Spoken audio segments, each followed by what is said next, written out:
Have seen, heard, neither have entered into the heart of man the things which God hath prepared for them that love him. But God hath revealed them unto us by his Spirit. Psalms chapter 17, verse 15. As for me, I will behold thy face in righteousness. I shall be satisfied with thy likeness.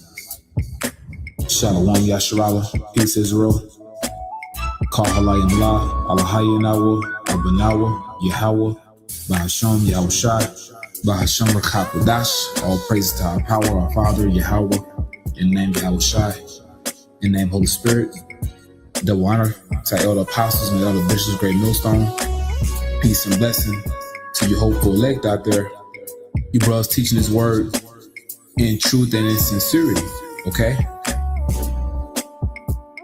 Yahweh Shai will make you elect like him. Yahweh Shai will make you hopeful elect out there just like him. He's gonna make you just like him, and he's gonna give you everything in due season, okay? I'm reading the scripture again, and then I'll get another. Just gonna read two scriptures in the Psalms. Psalms chapter 17 and verse 15 again. As for me, and this is Psalm of David, and we know King David was an Israelite. Or should I say he is an Israelite? Okay? So this verse right here is only for the Israelites, beginning with the elect. Those are part of the house of David. Because King David himself, he wrote this. Psalm 17 and 15. As for me, I will behold thy face in righteousness, meaning you will behold this truth. Okay? This truth is the Lord's face, his image. You're looking at his face in righteousness by you understanding this truth. Okay? He opened up your mind to receive this word. You understand and believe in the true proper name of the Heavenly Father, Yahweh. You understand and believe in the true proper name of his beloved Son, Yahushai. You know that we're the Israelites, so-called blacks, Latinos, Hispanics, and Native Americans. You understand this truth. So you're beholding his face in righteousness, meaning you're understanding these scriptures. I shall be satisfied when I awake with thy likeness, meaning when you're changed. When Yahushai returns to this earth, he's gonna quicken you. He's gonna give you life. When you receive that new body, it's like you're waking up for the first time. Totally refreshed, totally renewed, totally rejuvenated. A whole new world, a whole new life. That's how it's going to be when you receive that immortal body. You will be satisfied when you awake with his likeness, meaning you're going to be changed and you're going to be just like him. Because he is the perfect model. He is the archetype. So for you hopeful elect out there, you're being made into different versions of Yahushai. When he returns to this planet Earth, he's going to make you just like him. First, he gave you his truth. You have his truth by way of his death and resurrection, because Yahushai had to die for us to receive this truth, this word. So you're beholding his face by you looking at this word. So you see Yahushai all the time. You see Yahushai by way of this word because he is the word. He comes in a volume of the book. And the more you get into this book, the more you're becoming like his image spiritually. And when he returns to this earth, physically, you're going to be like him. Physically, you're going to be changed. And you're going to receive that new covenant. The law, statutes, and commandments will be in your mind. You're going to be programmed to do righteousness. Okay? You will have the law, statutes, and commandments downloaded within your brain. You're going to be satisfied when you awake with his likeness, meaning when he returns, he's going to beam you up, deliver you, and you're going to be just like him. And he's going to give you everything. He will give you everything, man, because he himself received everything. Now, this is Psalms chapter 16, beginning in verse 9. Therefore, my heart is glad. Now, this is Yahweh Shai speaking in the spirit. Now, these are Psalms written by our beloved King David, but a lot of these Psalms, you hear Yahweh Shai in the spirit.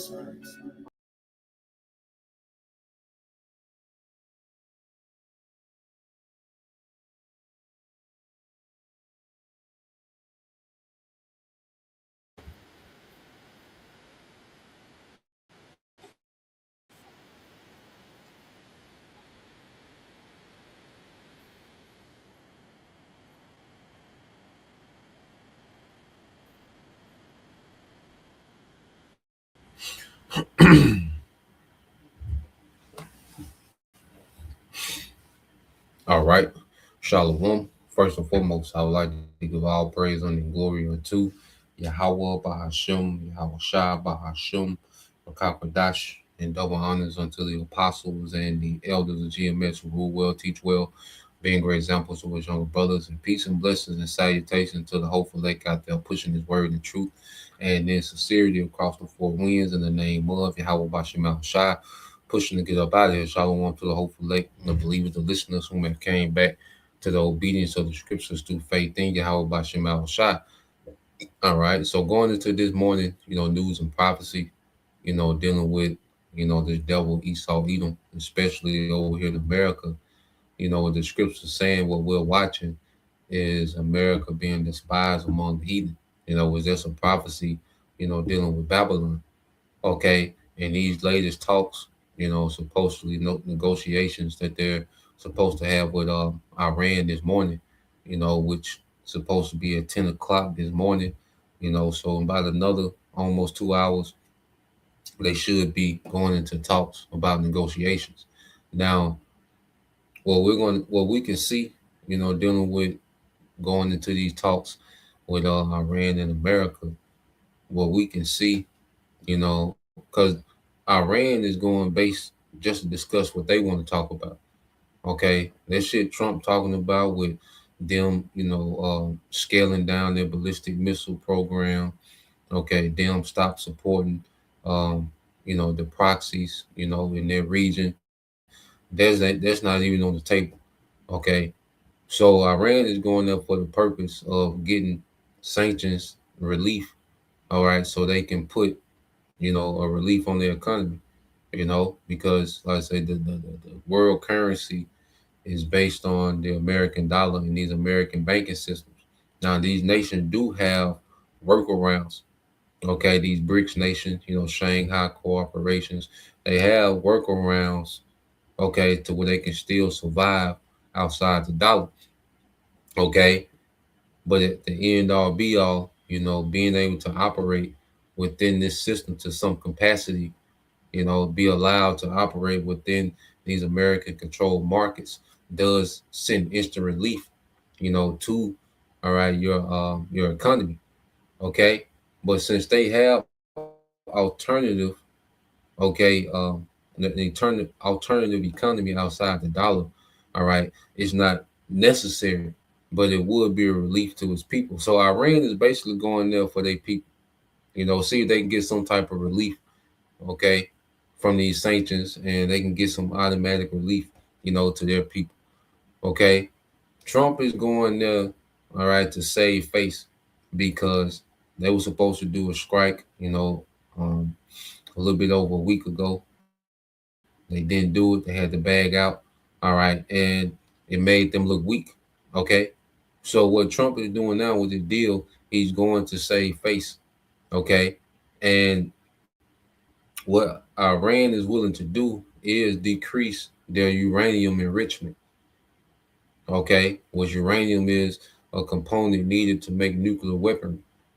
Okay, so Iran, all right, is willing to reduce uranium enrichment, which will lift sanctions and then both parties can walk away, okay, with something that they want.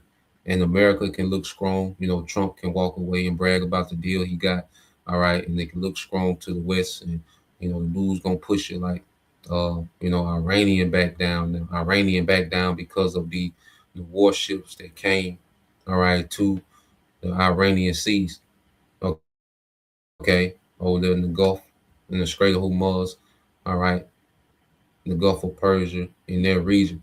So now they can say, well, you know, American military buildup made Iran come to an agreement. Okay. So that's how the West gonna spend it if they get a deal. And if they don't get a deal, then Trump, okay, he gonna have to come through with something because he promised that if there's no deal, that it's gonna get bad for Iran. Okay, so either way it go, it worked, in the favor of prophecy, man.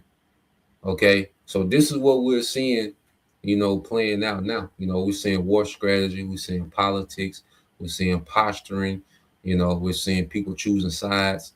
Okay, and it's all leading up to this ultimate war. Okay, so and what we're seeing also too is what you call gunboat politics. Okay, this is gunboat diplomacy. All right, and this is a tactic of America, and it looks good for news press. Okay, but we're gonna show you that America is already, losing leverage, and that these nations, all right, are having the ups, even when it comes to negotiations. So let's um let's go here real quick. Let's get some precepts, and then we'll go into that term gunboat diplomacy, and then I got a few videos to go into, kind of sum up certain things that's going on, what we see happening, and also how America is being despised, okay, amongst the heathen. Now let's go here to Matthew 24. Okay, this is Matthew 24 and 6. It says, Matthew 24 and 6, and you shall hear of wars and rumors of wars. See that you be not troubled, for all these things must come to pass, but the end is not yet. So we know that there's other prophecy that has to happen, okay, before this war goes full scale. Okay, so you can look at these talks today and expect that they find some type of offering. They come away with some type of deal, okay, where both parties can walk away, with concessions, you see, and not seem weak. Okay, so that's a possibility, But then on the flip side, and the Lord can kick this thing off, okay, and we can start seeing, some conventional, they can go at it, for a couple of days and fall back. You see, they can kind of test and see where each other at and fall back. But see, the tensions are real high. You see, like when they go at it this time, man, like they gonna go and they can go there. So more than likely, just me speaking as a man, they gonna work out something, and America gonna take that offering. You know, so verse 7 said, "For nation shall rise against nation, the kingdom against kingdom, and there shall be famines and pestilence and earthquakes in diverse places." Man, okay. So there's other things, that has to happen before this war goes all the way there. Okay. And then on the flip side, the Most High, he can kick this thing off, and the MOT, because all it takes is a 5-minute announcement to, certain events to happen, and then an announcement to say, look, this technology is mandatory now. Okay. So things can happen, man. That's why the scriptures say salvation is nearer than we believe. So we, as we watch these things, we just in the spirit of, okay, this shit can go either way. The Most High can take it there, okay, or he can let it be an off ramp, for further on down the line. So we just prepare for both ways. You see, we just on our pivot, we on our pivot according to prophecy, man. Okay, verse 8, it says, all these are the beginning of sorrows, man. So we're in the beginning of sorrows, man, and things just going to get worse and worse domestically, with civil unrest here, okay, inflation, okay, It's going to lead to civil unrest, famines, grid shutdown, all type of things. These things are just going to increase. Okay, and eventually this war, okay, is going to be full blown. And it's going to go from conventional to nuclear, man. Okay, so we're in the beginning of sorrows to where all these things spoken of, all right, are just going to continue to gradually get worse and worse and worse, man. So we're in the beginning of things getting worse. We're in the beginning of war escalate, famines escalate, pestilence escalate. Okay, civil unrest escalate. You see, we're in the beginning of these things, and we're seeing them, continue escalate more and more. Okay, so um, let's go from there. Matter of fact, let's get this in second Esdras, and then we'll go to the gunboat. So you go here to second Esdras. The second Esdras 16 and 37. It says, "Behold, the plagues draw nigh and are not slack." Okay, so these things are drawing nigh. Everything is just moving closer and closer to judgment. Okay, to the famine, to the war, to the civil unrest, to the pestilence, to everything is drawing near. There's nothing that's going backwards, and there's nothing that's stagnant. Everything is a step closer in the direction of prophecy, man. Okay, to the judgment that the Lord has planned for this place. It says, "As a woman is when a woman with a child in the 9th month bringeth forth a son, 2 or 3 hours of her birth, great pains compares her womb, which pain when the child cometh forth, they slack not a moment." See, the Lord is taking the slack out of these events. It was a time when these events were more spread out and they wasn't as tense as they are now. See, right now, everything is tense. You see, it's a lot of tension. Like this build up that we're seeing between America and Iran, like it's a lot of things that have moved in place, man, for this thing to go crazy if they were to face off, man. Okay, and so the Lord can have it to where they lock up for a minute and kind of see where each other at and fall back again. You see, or they can get the off ramp. But we know one thing, like what happened with the 12-day war in June, that was intense. Okay, like they was really getting at each other. They was getting at Iran. Iran was getting at them, and Iran was getting the ups, but they was hurt too. Well, if they lock up this time, it's gonna be more intense than the last time. Okay, just like a birth pain. Okay, they become more painful and more intense and more frequent as you get closer to the birth. So as you get closer to the birth of this Third World War, we're going to see, these birth pains intensify. Okay, because they both sides inflicted pain on each other in them 12 days. So if they lock up this time, it's going to be more pain inflicted this time. Okay, if they, if Trump if they don't have a deal and Trump do what he say he gonna do. Okay, and if Trump don't do what he said he was gonna do with no deal, all American credibility gonna be gone. So the Most High got everybody in checkmate, man, to where they got to do His will, man. Okay, and it says, "Even so shall not the plagues be slack to come upon the earth, and the world shall mourn, and sorrow shall come upon it on every side." Okay, sorrow is gonna come upon it on every side, man. So we're seeing the build up to that, man. Okay, all these different things happening at once, man. Because this war, which is gonna be the most destructive part of prophecy, and it's gonna usher in Yahweh Shai, and building up to that, man. You're gonna have just things happening on every level, man, all sides, man. Different, like I say, people starving, civil unrest, man. Just the earth gonna get violent, man. Like the teeth of wild beasts. Okay, the Lord having apparitions, and it's going to be crazy. The Lord finna turn the earth to a horror house, man. And that's why we need to be covered, man.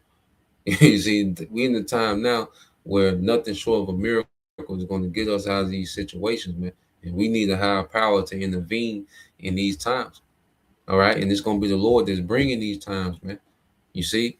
So I want to go here because what we're seeing with America is what you call gunboat diplomacy. Okay. It's a show of force and military projection. Okay. Now, real quick in the chat, I just asked, I said, what is gunboat diplomacy? Recent examples include America. And it says, gunboat diplomacy is a foreign policy strategy in which a country uses or threatens the use of military force, often naval power, to coerce another state in agreeing to its demands or change its behavior.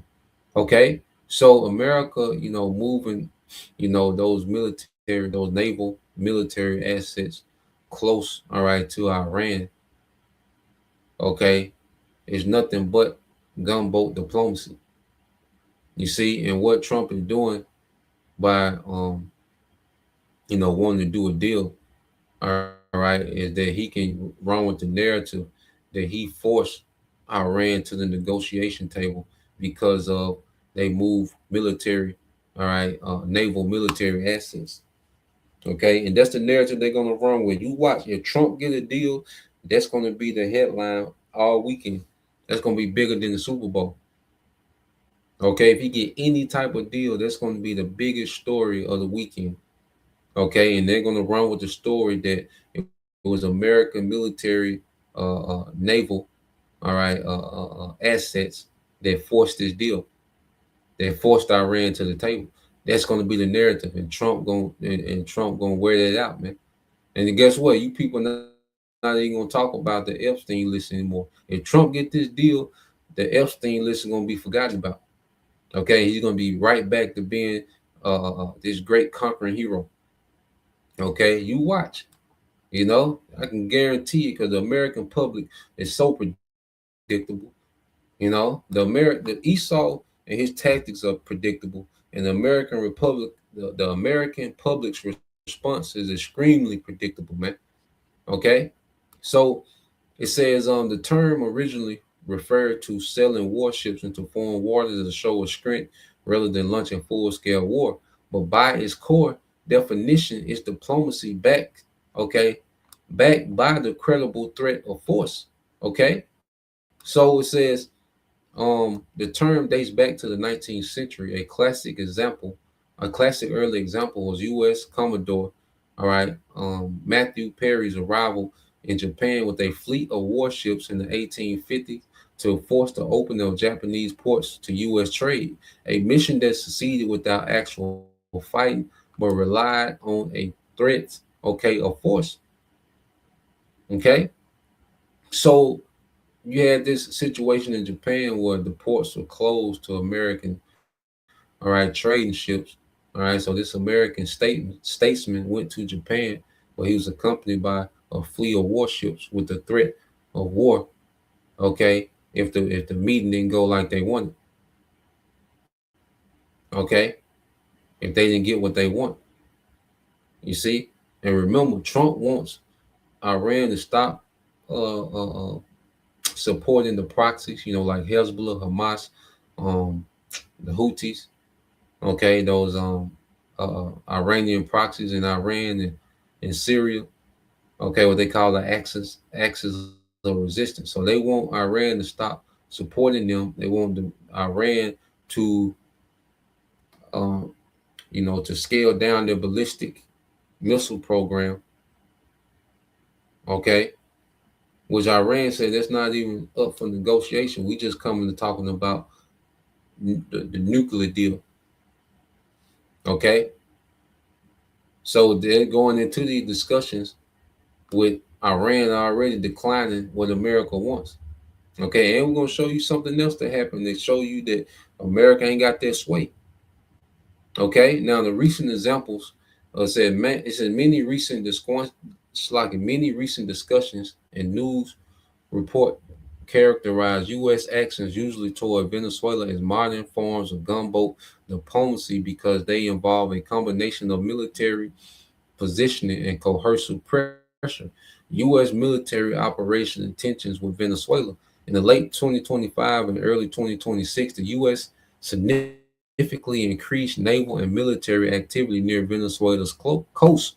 This included deploying an array of U.S. Navy warships, including destroyers and large carriers, and Coast Guard assets to the Caribbean as a part of a campaign the U.S. frames as counter narcotics and security operations. So, what happened in Venezuela was also, an example of gunboat diplomacy. Okay, but guess what? Iran ain't Venezuela. Okay, China ain't Venezuela. Russia ain't Venezuela. Okay, that little cute shit for the TV don't work. Okay, and we're gonna show you. We're gonna get into some things, man. So let's go here. Let's go into a few videos. All right. So let's play this because leading into these talks, there's been some things, okay, that's been happening, man. So let's go here. All right, now let's play this video. We're gonna touch on some points. Donald Trump.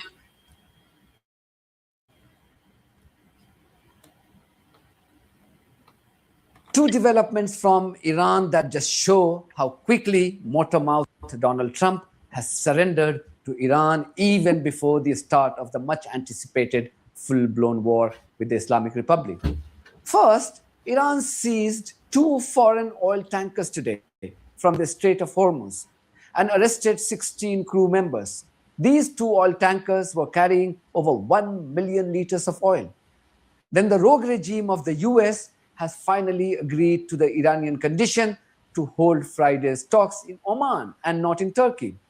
I will discuss these two topics in detail and also take you through the dishonesty of this slimy and unscrupulous UK Prime Minister, Keir Starmer, who faces the biggest test of his political career.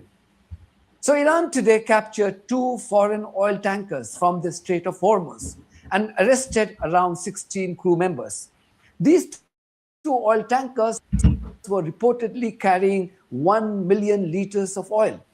The Iranian authorities said that the crew members were handed over to the custody of judicial bodies, their words, not mine, for further investigation. Meanwhile, the Iranian military said that both the oil tankers had been taken to Bushehr after being captured in Farsi.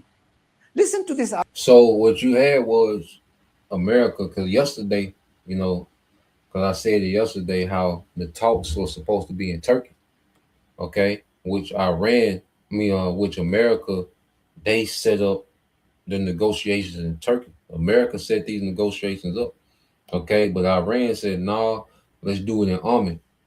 So Iran is already dictating, like, look, we're not going to go to Turkey. We're going to go to Oman, okay? And America like, nah, we didn't set this up. So what Iran did, they seized two oil tankers and arrested the crews. Okay. And then guess what? America switched the meeting from Turkey to Oman. Okay. You're not going to hear that on repeat in the Western media. So Iran is already dictating terms before the negotiation.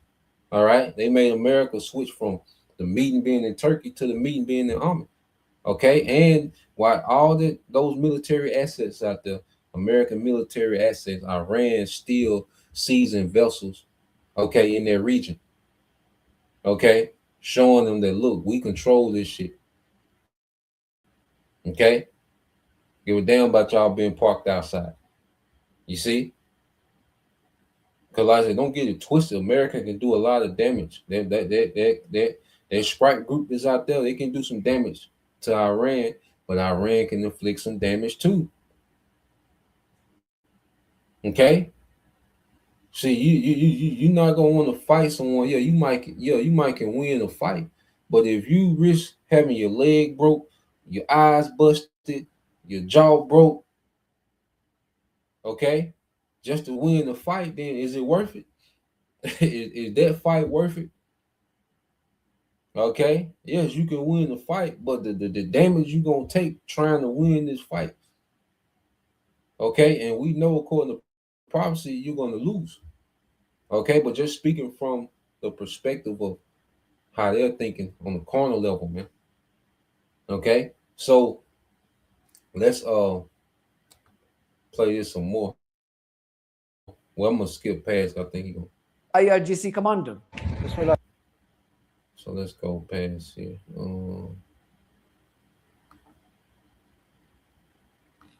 Control over the Strait of Hormuz. Iran is essentially trying to send a message to its enemies about its capabilities and what the country can do to global trade if Trump foolishly starts an illegal war with Tehran.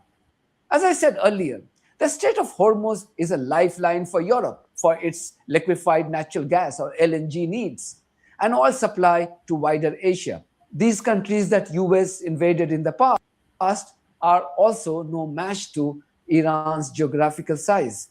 So good luck to Trump if he thinks attacking Iran would be a good idea.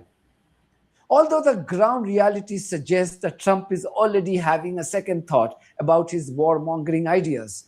Yesterday, Iran said that it wasn't prepared to hold talks with the US in Turkey, and instead, it would want these talks to be held in Oman. The Islamic regime also made it clear that its ballistic missile program should be off the agenda of these talks. The initial reaction from the Trump administration was that it would not agree to such a last-minute change in venue. American media outlets were quick to declare that the talks had collapsed. However, this morning we learned that the US would be sending its representative to Muscat. I'm told that America's allies in the Middle East, namely Saudi Arabia, the UAE, and Qatar, exerted pressure on Trump to resolve the conflict with Iran through talks. None of these countries want Iranian missiles rain through their skies and destroy their key infrastructure. The Iranian Supreme Leader Ayatollah Ali Khamenei has already warned of a regional war if the US attacks Iran. This means that Iran could target key infrastructures in the Gulf region to teach the US a lesson. Imagine Iranian ballistic missiles, say the fourth generation Khorram Shahr series, which has a range of over 2,000 kilometers, begin to target Burj Khalifa in Dubai, oil installations of the UAE or Saudi Arabia, or US air base in Qatar, and cause widespread death and destruction. What would this do to the Project Dubai and its global image? What would it do to the investment potential in the UAE? Trump himself has billions of dollars worth real estate empire in this region. That too wouldn't be immune to future Iranian attacks. So Trump got even private, investments over there in Dubai, UAE. All right, because he saw them put a lot of money, in, the Arabian Gulf. Okay, the UAE, Qatar, Saudi Arabia. All right, and Iran said all this on the target list. That's what they telling them. Look, all this on the target list, man. Okay, that like the Dubai got that look, the little island look like a palm tree. All that little cute shit Dubai got, all this on the target list, man. All right, Abu Dhabi and all this on the target list. Okay, that's why you have these Gulf Arab states begging Trump, look, sit your ass down, man. Because they don't put all this money, into their infrastructure because these nations they want to go into the new world order with strength. They want to go into the new world order with their infrastructure obliterated by war. Okay, that'd be a major step backwards to them.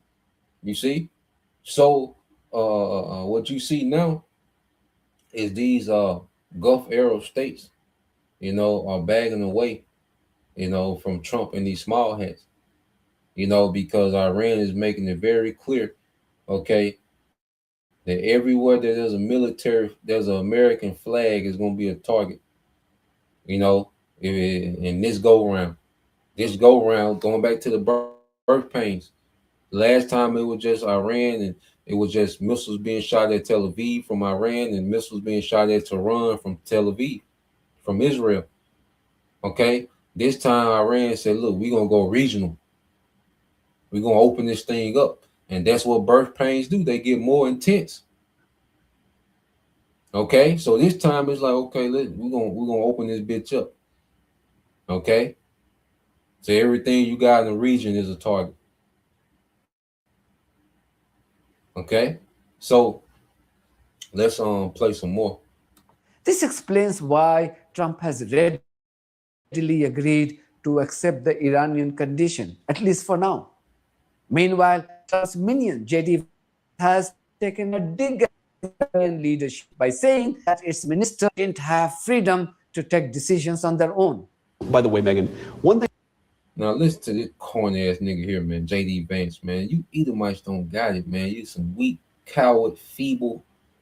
And they project themselves just to be. The Lord got these niggas propped up, man. And as we see the Lord scripting these niggas, man, these niggas never had it, man. Okay, it was the Lord holding these niggas up in power, man. It was our power holding these niggas in power, man. Because these niggas do not got it, man. These weak, feeble. So listen to this nigga, man. Okay?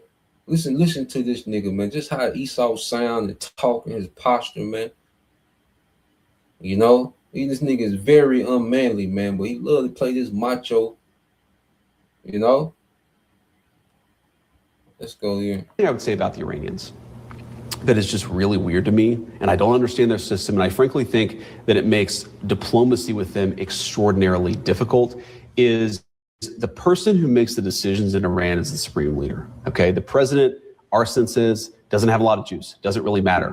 The foreign minister seems to talk to the supreme leader, and that's mainly the person that we've communicated with. But it's a very weird country to conduct diplomacy with when you can't even talk to the person who's in charge of the country. That makes all of this much more complicated. And it makes the whole situation much more absurd. Like, he can pick up the phone and call Putin. He can pick up the phone and call Xi. Even countries that we have very hostile relations with, he can pick up the phone. North Korea. He met the guy at the 38th parallel. It is bizarre that we can't just talk to the actual leadership of a country. It makes diplomacy very, very difficult. Because when folks don't fuck with y'all, man. Okay? They know y'all niggas be lying. What's to talk about? Okay? Nigga, y'all kill the leadership, so what's to talk about? Okay? Iran move like that in a stealth way because they know how America get out. You see? So what the hell you talking about? Of course the nigga don't want to talk to you. Of course the nigga don't want you to know his whereabouts. Okay? Why would he do that? That would be crazy for the supreme leader to be, familiar with American diplomats, man. That would be extremely crazy, man. Look at y'all track record. Y'all killed Iranian scientists, generals. So why the hell would the supreme leader get familiar with y'all niggas, man? Okay, and then Esau act like it's just preposterous that nobody want to fuck with them like that, man. Like they don't see what's the deal, man. Okay, but this devil being despised among the heathen, and we're gonna get it. But then we're gonna show you this. He's gonna keep talking. Can someone ask him if he has the freedom to take any decision pertaining to American national security on his own without consulting his mad boss called Trump? And he's the vice president of his country. Top global leaders from around the world have had no problem in talking with Iran or their supreme leader in the past. Here are some examples. But the US finds... So you see all these examples. Okay? See, China don't have no problem getting in contact with them. Okay? India, these other nations don't have no problem in getting in contact with them. Okay? So, nigga, it's your bitch ass that they don't want to talk to. You see? He can be found. He just don't want to be found by you niggas, man. Okay? But if Trump, make his move, they gonna talk to you, man. Okay? When Trump when Trump finally drop his nuts, okay, and do what he got to do, they gonna talk to you, man. Okay? So let's play this some more. And it's very difficult to do diplomacy, nigga. No, y'all niggas difficult, man. Okay? around the world have had no problem in talking with Iran or their supreme leader in the past. Here are some examples. But the US finds it difficult to talk to Iran. Doesn't it mean the problem lies with the US and not Iran? Why would a country be dying to speak with you when you have choked its population to death through illegal sanctions and currency manipulation? These bloodthirsty maniacs from the West are frustrated because, despite investing billions in causing unrest in Iran and large-scale death and destruction, the Iranian establishment has managed to take control of the situation. Listen to this Iranian woman. She says she's inside Iran right now, and there is absolutely no truth in the Western propaganda. Hey, Mary. Now listen to this Iranian woman, and she talked with so much sense. And the people outside America have awareness, man. The people in America are so goddamn dumbed down and stupid and unaware of reality. Okay, just filled with, Western propaganda. Okay, so listen to this Iranian woman, man. Okay.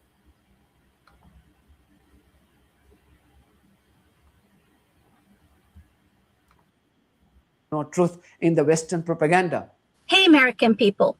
I'm an Iranian woman talking to you from Iran. I don't know if they let you hear my message or not.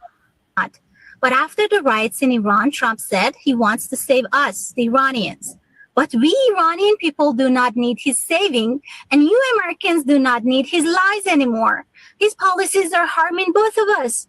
His plan for Iran was clear from the beginning. He used sanctions as a weapon, not only against the government, but also against ordinary people like families, workers, patients, and students like me. He wanted the inflation to rise and daily life to become unbearable for us. And then when we protested against the economic pressure and not the Islamic regime, the Israel-backed agents, organized terrorists, and armed militias stepped in and turned our peaceful protests into violence and calculated acts of sabotage. And when they failed to regime change, that violence is now being used by Trump as an excuse to start a war against Iran, both to burn my country and to burn your tax dollars. Quite the opposite of his promise to put America first. But while he's blaming Iran and talking about freedom abroad, look at what he's doing to you, his own nation. You're peacefully protesting against racism and injustice, and yet your police and National Guard respond with tear gas and bullets. And now he wants to distract you by dragging you into another foreign war. We must stand together against the wrong and dangerous policies of those in power. You must not allow Trump to attack Iran, because if he does, my country will be damaged and your people will be buried. You see that? You see how, how much sense people have outside of America, okay, to know what's going on, okay, that's not filled with propaganda, because she said, look, what Trump is doing is hurting Iranian citizens that he's saying that he wants to save, and it's hurting you. Okay, you Americans have no clue of that your own government is at war with you, but you rally around your government to go to war with everybody, and which the American people pay for those wars. Okay, all this money that goes to war, because they've been, talking about a stimulus check and this and that. All this money that this nigga spends on wars and doing coups and the CIA functioning, operating everywhere, man. The American economy can be off the chain, man. Okay, but that's not his, and they don't want it to be, because they want to keep you people dependent, distracted, and confused. Okay, but she said, look, this war, yeah, like you say, America can hurt Iran. Okay, but Iran can hurt America too. So she let you know that, look, it's going to be body bags this time. Okay, they're going to send some body bags across the water. Okay, so y'all rallying around this nigga Trump. Okay, like he's some type of wartime, hero. This wartime president heroic conquering president. Y'all let that little Venezuela Hollywood you know, that little scene, that little Hollywood scene of Venezuela, okay, hype y'all up like y'all ready for the world, man. It don't work like that. Okay. So let's play this a little more. It's not a win-lose situation, only loss on both sides. I know you want no more wars. I know how many American families have already paid the price of war. You have sent your loved ones to fight in countries far from home. And I tell you that the war with Iran will not be as easy as kidnapping the Venezuela's president. I'm not the speaker of Iran's government, but all the Iranian officials have warned that thousands of American soldiers will die in the Persian Gulf and the U.S. military bases across the region. And this is not a threat. This is a reality of war. And we, the Iranian people, do not want this to happen to you. So you, the American people, must not let this crazy old man decide the fate of millions, because your lives and our lives worth more than his ambitions and his lust for more oil and more power. I will leave you with this fascinating. You see that? Okay, and see, let's get some precepts, man. You know, let's get some precepts. So let's go here. All right, because the you see, and it's so rare to hear people talk with sense and not filled with Western propaganda, man. Okay, because these people, everybody in America, majority of people, even those that think they woke, they still they spew out Western propaganda, which is all lies, man. It'd be the opposite of reality, man. Okay, when you listen to, you know, these people speak on, you know, try to speak on what's going on, okay, in the West, man, it's just nothing but propaganda. Okay, and she let you know, look, our lives at stake, your lives at stake. See, that's what no one's considering, because America hasn't had to deal. See, American citizens haven't had to deal with the consequences of war. See, these other nations, they have to deal with the reality of war. Okay, the loss of life. You know, because when you lose thousands of men, that destroys your economy. Okay, that destroys your economy when you lose thousands of men, tens of thousands of men in a short time. Okay, that destroys an economy. It's a major ripple effect, man. And these nations, they're used to having to deal with it. America is not. Okay, so Americans are detached from the realities of war. They're just used to, you know, hearing Western propaganda, to hearing about how good and how brave the American military is, and you know that it's, you know, we just did this, we just took down Saddam, we just took down Bin Laden, we got this guy, we got that guy. So you just stuck in this fairy tale, okay, of this, you know, this nonstop American badass movie, to where Americans just around the earth preventing terrorism and things from spreading to America. Okay, America's not linked with the reality of war, the losses that come with war. Okay, but that's why scriptures say they're going to get familiar with that real quick. Matter of fact, let's get that in Isaiah 47. Okay, let's get this in Isaiah 47. All right. In 7, it says, and thou sayest, I shall be a lady forever, so that thou didst not lay these things to thine heart, which is thy mind, neither didst remember the latter end. Okay, because America has enjoyed, you know, the status of being, okay, in favor with the elites. You know, that's why America is known as what, the excellency of the Chaldeans. Okay, America is known as the excellency of the Chaldeans, which the Chaldeans are the elites, man. Okay, so the elites have backed America for a long time, and America has enjoyed, you know, the status of superpower, okay, for decades, man. You see, in the American public, you know, American citizens, That's what they've been pampered with and used to. So they don't see America falling from the status that it's been enjoying for so long. Okay. Verse 8, therefore, hear now this, thou that are given to pleasure that dwellest carelessly, that says in thy heart, I am and none else beside me. Okay. Because the way, Americans view the world, they look at America as if it's like nothing matters outside of America. As long as America can function and operate with first world status and the convenience, and you know, they don't care what happens outside of America, man. America is only concerned with America, and within America, everyone in America is concerned about themselves, man, their own situation. Okay, so Americans live and exist in this bubble. Okay, but we're coming into the time where their bubble is going to be popped by this war. Okay, now all the wickedness that America has done throughout its history, where all their judgment is going to come back in one time. Okay, that's why it says in verse 9, it says, but these things shall come to thee in a moment, in one day. Okay, so all their wickedness is going to come back in a moment. Okay, and turn America to the lake of fire, man. The loss of children and widowhood, they shall come upon thee in their perfection, man. And it's going to be the perfect timing, and it's going to be a complete judgment, man.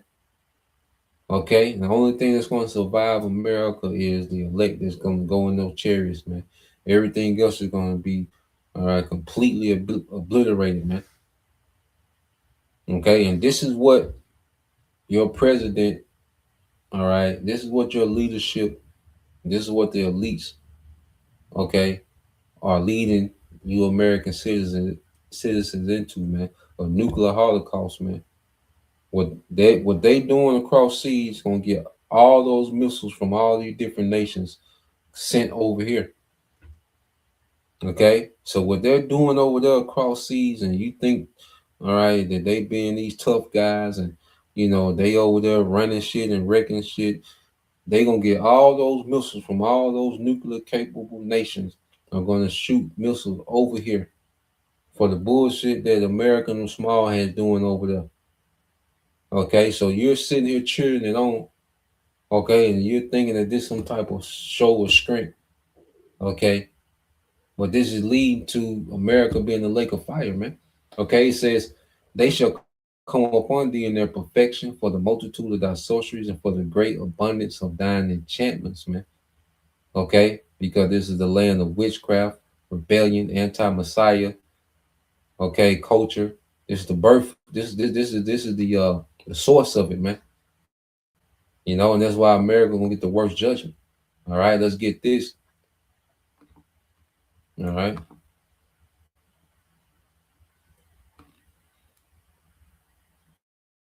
I think that's a verse. So let's get this in Ecclesiastes 10 and 16. Okay, it says, woe to thee, O land, when thy king is a child and thy princes eat in the morning. Okay, so you Americans are dealing with some very immature leadership, man. Like children, man. You look how Trump talk. He talked like a kindergartner, man. If we don't come with a deal, it's gonna be very bad. It's gonna get bad. He talks like a kindergarten. You see, J.D. Vance, why they won't come play with us? Why they won't talk to us? Okay, and it said, woe to thee, O land, and that land is America, man, because your childish leadership is going to get America nuked. Okay, these little childish antics that they play, and present it to you like this is just a showing the strength and force. Okay, it's going to get you Americans nuked, man. Okay, so woe to thee, O land, and this land is America, man. Okay, that destruction, that third woe is going to end in America being the desert, man. So let's get this in Jeremiah.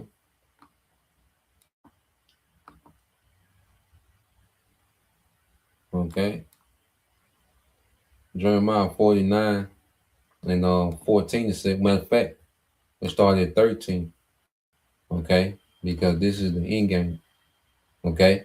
And this is just saturated all through the scriptures of America, all right, becoming a perpetual waste. Jeremiah 49:13, for I have sworn by myself, said the Lord, Yahweh Bashem al Shah, that Basel shall become a desolation, a reproach, a waste, and a curse, and all the cities thereof shall be perpetual waste. Okay, and all the cities thereof shall be perpetual waste, man. Okay, so the Lord has sworn by himself that he's going to do this. And what we're seeing is the build up to it. Okay, we're seeing the build up to America becoming a perpetual waste. Okay, a forever desert. And that's the judgment of the Lord. Verse 14, I have heard a rumor from the Lord Yahweh Bashem al Shai, and ambassadors sent among the heathen, saying, gather ye together and come against her, rise up to the battle. And these nations are rising up to the battle, man. Okay, there's been a lot of military hardware sent to Iran. Okay, from China and Russia. Okay, you had those joint Navy exercises between China, Russia, and Iran. Okay, you had Russia's Navy. Okay, they came closer into the vicinity. Okay, closer to these American strike groups out there, man. So, hey, the things are moving around, man. These nations are in array. They in battle formation. Array goes into a battle formation, man. Okay, so when America move, ain't that gunboat diplomacy where you just pull up and hop out and make your demands and you get everything you want and then fly back to America and on to the next. Nah, man, they changing where the meeting gonna be at. They changing, all right, what's on the table. Okay, when you move military assets, they moving military assets. Okay, so you got your boats out there. Well, guess what? We putting boats out there too, and we sending drones out there to see what y'all got going on. We're doing reconnaissance, and we seizing tankers while y'all out there. Okay, y'all outside, we outside. Okay, so it ain't that this ain't 1850s. This ain't the 1850 Japan, and it damn show ain't all right. Venezuela. Okay. It says, gather ye together and come against her and rise up to the battle. For lo, I will make thee small among the heathen and despised among men. Okay? I will make thee small among the heathen and despised among men. And let's go into the word small. Okay?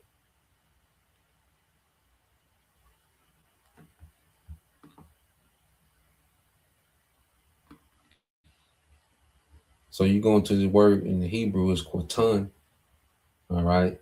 Which means what? It says young, small, insignificant, unimportant. Okay, and America is becoming insignificant and unimportant on the global stage. Okay, it's dwindling. Of course, they still have sway, because this system is built around, okay, the American financial military, okay, complex, man. You see? But what's happening is these nations are working around it, and these nations have built themselves up to combat that militarily and economically, man. Okay, and it's not to the point to where they're going to prosper beyond the American dollar, but they can exist outside of it. They can fight a war outside, all right, of the American, all right, banking system. They don't have to rely, okay, on American banking systems and, the dollar to still do business, to do what needs to be done. Okay, and the Lord got that set up for the fulfillment of prophecy, man. Okay, so America is becoming unimportant on the global scale. You see, in America, still trying to ride off their old reputation, man. Okay, but these nations, the Lord got these nations in the spirit to test that theory, man.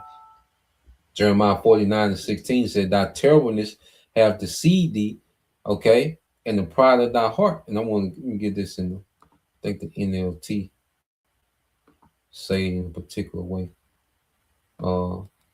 Isaiah 49:16 in the NLT. It says, you have been deceived by the fear you inspire in others and by your own pride. Okay, so these devils are deceived by what they've been able to do. You see, they trying to throw around their weight based on their old reputation. But see, now these nations like, nigga, you gonna have to show me something. That little Venezuela shit, that ain't impressive. Nigga, you gonna have to show me something. Okay? That old reputation that y'all had, and you see, that old, sway that y'all had, nah, nigga, you gonna have to show us something. Okay? It says you live in a rock fortress and control the mountain heights, but even if you make your nest among the peaks with the eagles, I will bring you crashing down, says the Lord Yahweh Bashim Al Shai, man. And these devils, they've been able to control the skies, man. Militarily, America has had air superiority for decades, man. Okay, with no equivalent. But now the Lord has equipped these nations to even it out, man. You see? Because we haven't really seen these, because it hasn't escalated to their point to where they really activated these missile defense systems. Okay, because if they can intercept missiles, they for damn sure can intercept aircrafts. Okay, and we haven't seen these really being activated like that yet. Okay, this gonna change the game. All right, and then when Yahweh Shah come, he's gonna bring all this shit down, all this satellites and all this shit that they got in the atmosphere. The Cherry's gonna destroy all that, man, and bring everything crashing down with Yahweh Shah. That's what really, all right, gonna bring this to the ground, man. All right, bringing this devil, okay, to nothing. Is a return of Yahweh Shah. These nations are just gonna get the party started with the destruction of America, man. Jeremiah 49:17. Also, Edom shall be a desolation.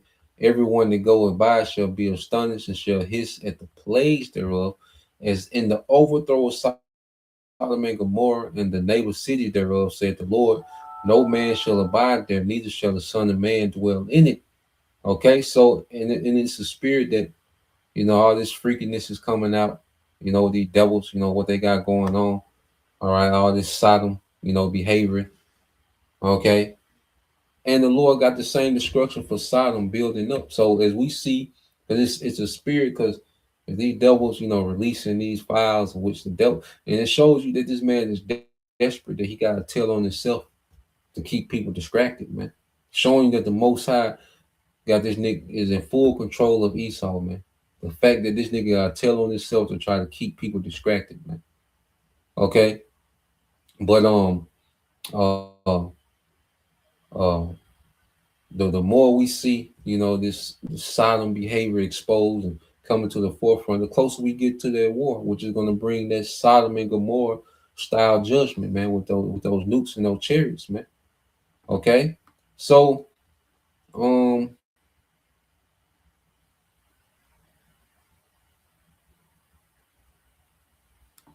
yeah, we're end it there, man. I think the point made. So the brother got one. Let's read this. We'll end with the brother got. This is Sirach 16:13 is from the brother you call Hope for 144. It said, the sinner shall not escape with his spoils, and the patience of the godly shall not be frustrated. Okay, so Esau is not going to escape.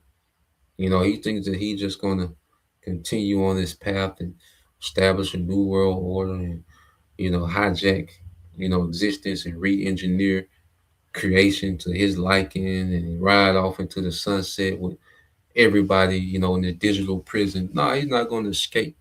The Lord finna frustrate this man. And this war, all right, is going to spiral out of control. All right. And Howard Shah is going to return, and this devil, all right, is going to captivity, man. So that's the point. Lord will, you brothers, all right, and you sisters edify once again. I want to give all praise and glory unto Yahweh Bahashem, Yahweh Shai Bahashem, Kakwadash, and double honors unto the apostles and the elders of GMS who rule well, teach well, being great examples to our younger brothers. And peace and blessings, salutations, hopefully, shalom.